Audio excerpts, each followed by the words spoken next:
Hello again and welcome back to the channel.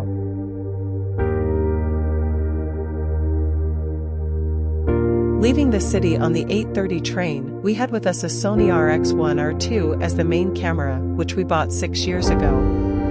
Over time the viewfinder has failed, outside warranty of course, but the full-frame 40 megapixel still works. More importantly, it does fit in an anorak pocket. Arriving in Ipswich having been delayed outside the station by a signaling glitch, we had an hour to amuse ourselves before the next service to Woodbridge.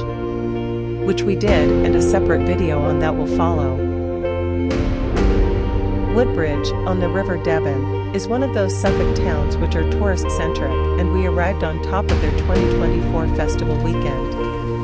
However, with limited time, we restricted our visit to the station and riverside area before jumping the subsequent service up to Saxmundham. This town, like our final stop, appears in the Doomsday Book, and in its history it has been involved with shipbuilding, rope making, and of course the manufacture of sails from the locally grown flax. The settlement itself goes back beyond 2000 BC, and clearly was easily accessible by water for the Romans for nigh on 300 years.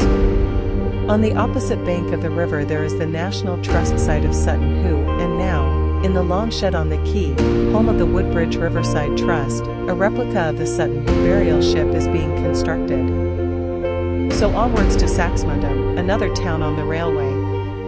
Operating continuously since 1859, and which fortunately managed to avoid the beaching cuts of the 1960s, the East Coast Line also services the Nuke at Sizewell with direct rail services operating trains for the fuel flasks.